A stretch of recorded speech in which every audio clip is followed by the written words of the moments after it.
Hi, I'm Linda Carucci.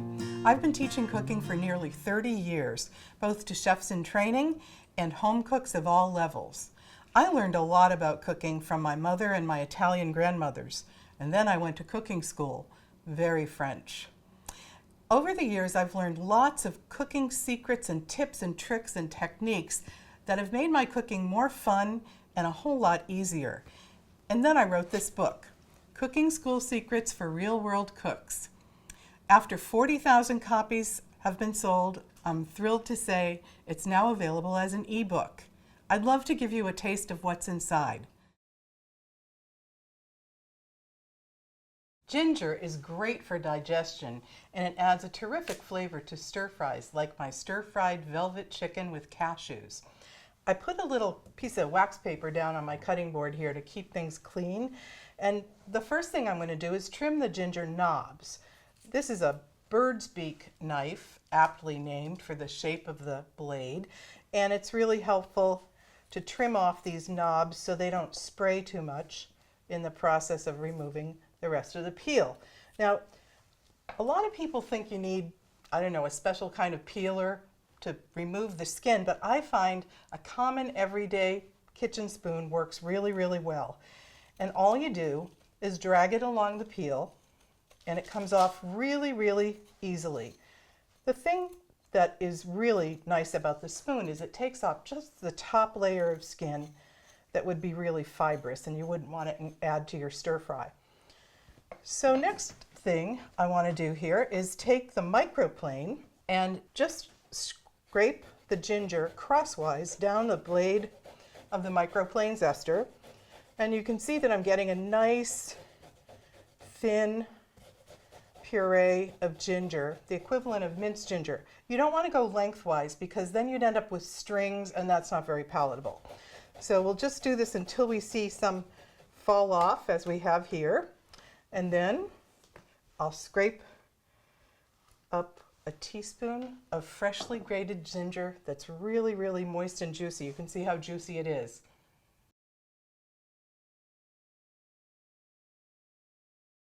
Red bell peppers are high in vitamin C, and I use them a lot in my cooking. I want to show you a tip for how to prep a red bell pepper so the seeds don't go rolling all over the cutting board. This is really cool. The first thing I'm going to do is turn the pepper upside down on the cutting board. And I'm going to take my chef knife and cut around the seed pod that's inside. I like to call this a lobe, and now I'm going to cut the second lobe. Some peppers have 3, some have 4. And I'm trying to avoid the seeds as much as I can, but in this case, I caught a few, so I'll get rid of them right now. And then I have one more lobe here to prep or to trim off. And I'll move this over here to get it out of the way and get all those seeds off.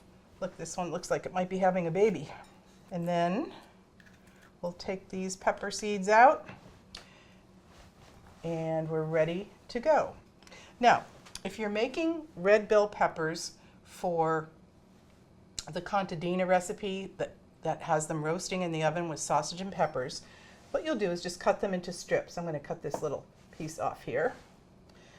And it's really easy. Make sure that you keep the skin edge of the pepper, or the skin side, down on the cutting board. It's a whole lot easier to grab the pepper if you let the skin side down, keep the skin side down. And then there are your pepper strips. Now if you want to make diamonds, which is what's used in the stir fry, you cut the strips like so, and then just trim off this piece here. We'll use those later. And then on the diagonal with your chef knife, just cut them into diamond shapes. And sometimes on this last one you want to do one more. And again, these little pieces of trim we'll save for the next application. Here we have our diamonds. And then if you're making red bell pepper bisque, which is a delicious creamy soup, you don't really care what the pepper shapes are. You just want to make sure that they're uniform in size so they'll cook evenly. So you just cut them into strips, and then with your knife, work your way down the pepper, and then you can gather up this trim. And here you have your chopped red bell peppers. In the book, I've got a really popular recipe for baked macaroni with white cheddar and buttered breadcrumbs. Here's how to use a day-old loaf of bread to make fresh breadcrumbs.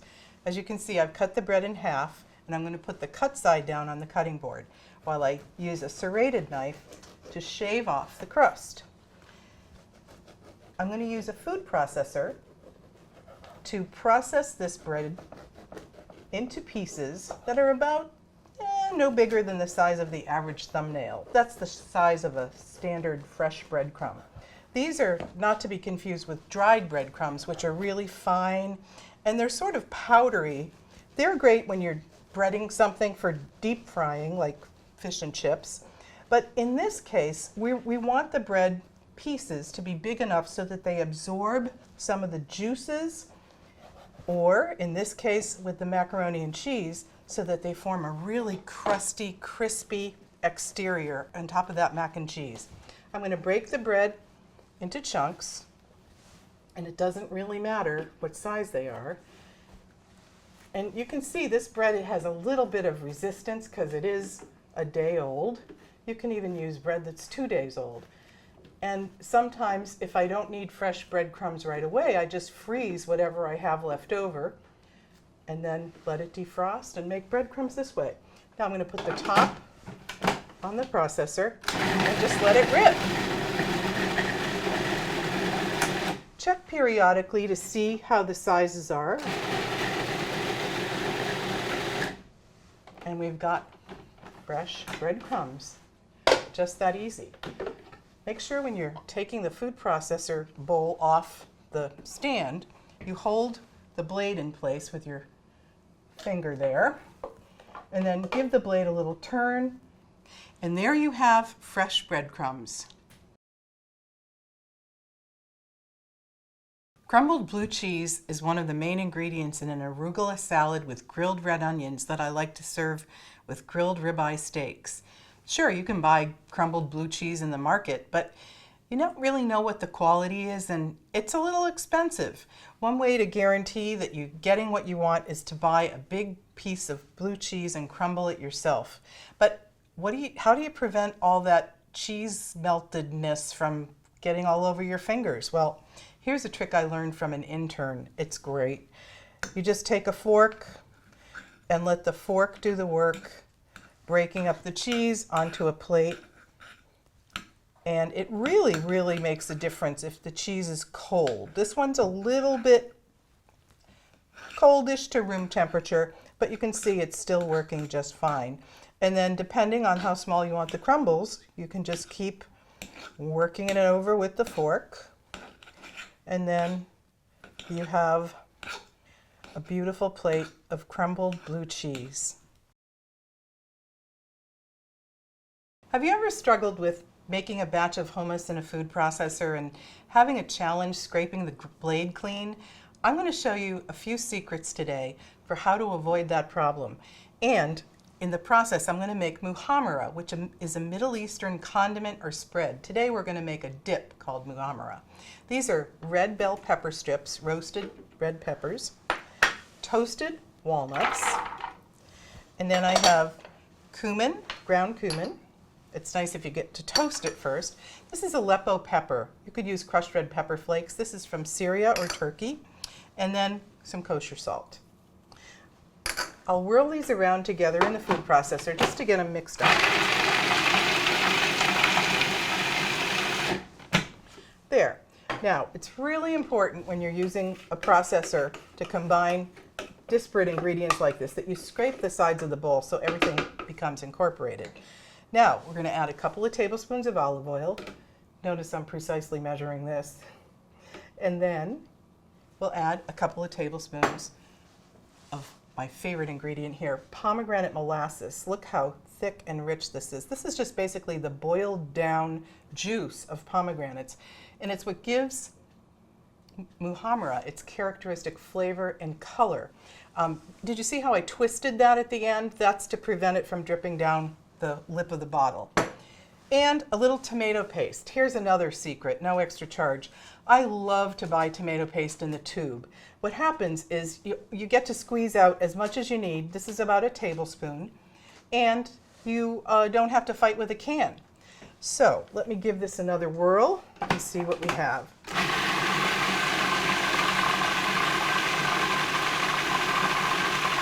I think I'll scrape it again. And it's really important for me to tell you that in the book, the muhammara recipe uses a piece of bread. But in fact, I don't bother with the bread because it's really not necessary. You can see it's a nice, pretty rich, thick puree as it is. So what I'm going to do is process it just a little bit more to break down those peppers so it's a little smoother.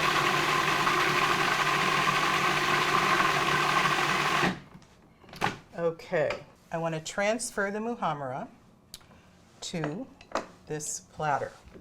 So here's how I begin. Make sure that you grab the blade with your finger before you turn over the work bowl of the food processor, and then just drop it all into the center of the platter. You can even it out later. Now, see how a lot of it is still stuck to the blade and in the bottom of the bowl? Rather than fighting with that, here's what you do. Just put it back on the processor base, click it into place, make sure the blade is down, I can see that it is, and then give one quick pulse. And you can see by centrifugal force, the blade comes out clean, and it's really, really easy to get the rest of the muhammara out of the processor bowl. This is nice and thick and rich. You can still see the chunks of walnuts, which is great. I'm going to put this aside while I spread this. This is an offset palette knife. I have two of them in my kitchen, and I don't think I could cook without them. They're great for spreading dips like this. I also use them for spreading batter in cake pans. And there we go. This is rustic, so you don't want to make it look too perfect. Just out to the rims like that. I'll put that aside, and let's garnish this. I like to use something that's in the recipe. So in this case, walnuts will give the person who's going to enjoy this dip the idea that there are nuts in this recipe. And then I have some beautiful pomegranate arils here. Arils are the beautiful jewel-like contents of a pomegranate that I just learned the word for recently myself. These are nice because they really catch the light. And they're in season in the fall and early winter. Then I'm going to add just a little bit of pomegranate molasses to drizzle on top. Because this is going to come out pretty fast, I'm going to start high up and move my wrist as it's, there we go, as it's coming out. So here we have muhammara, and I like to serve it with fresh pita triangles. You could certainly use pita chips or grill some pita bread. Some flat bread would make it great too. Grilled red onions are great on burgers, and I love to toss them with arugula and some crumbled blue cheese to serve alongside grilled ribeye steaks. But how do you make perfectly grilled onions that don't fall through the grates of the grill and that are nice and tender and succulent? I'll show you a couple of secrets. The first is to start with onions that are sliced about 1/2 inch thick, and I'm going to impale them on two sides with toothpicks. The toothpicks should go in. I'm going to pull this over to the edge so I can twist it in just till I have a little nubbin of toothpick left, and then I'm going to turn it a 1/4 turn and insert another toothpick perpendicular to the first. Oops, that one's starting to come out, so I'm going to pull back a little bit and then go in. There. Now, I'm going to add this to a plate of 3 onion slices that I already have toothpicked, and I'm going to put these in the microwave. I'll put a lid on it and microwave them for 2 to 3 minutes until they start to give off some moisture. That's the first step. Here are some onions that I've already microwaved. You can see that they're starting to separate into concentric circles like that. And the next thing I'm going to do is brush them with a little olive oil. I'm going to brush them on both sides. You don't want to have too much oil, but It's always a good rule of thumb to brush the food with oil and not the grill. There's one side. And now a little salt and pepper on each. Here goes some kosher salt. And then I love this pepper mill because you can adjust the grind. And I think what I'll do now is save a step by putting these on the grill like this, and then I'll brush them with oil on the second side. You want to hear that sizzle when you put something on the grill. That means the grill is nice and hot. So I'll brush them with the remaining oil while they're grilling on the first side. And rather than just juicing them with oil on the grill, I'm going to brush some oil by first putting oil onto the brush and then onto the grill. It wouldn't be a good thing to throw oil into the hot fire. There we go. And you want to just do this enough so that they glisten. They don't have to be coated with oil. And then a little more salt, because it's always good to season things as you cook. A little more pepper. There we go. And these will cook for a total of about 4 or 5 minutes. You might like them softer, you can cook them longer, or you might like them charred, in which case you can cook them even longer. But basically you want to turn them a few times while they're cooking so that they cook evenly. And just to give you an idea of what is happening so soon already, we can see some great grill marks. And another good reason to turn them frequently is that it helps to prevent the toothpicks from burning. They're a lot easier to remove if they're not burned. They look perfect. I think they're ready to take off the grill. Oh yeah, they're just starting to get charred. You can see they're starting to separate. The toothpicks do a great job of holding them together. And you can see that the toothpicks are a little bit charred. I'm going to turn off the grill here. And just because they're charred a little bit, those toothpicks, I might need a tweezers to help take them out. Let's see. I think I'll get this out of the way. And then these are hot, so I'm going to grab the tongs again just to give me something to grab onto.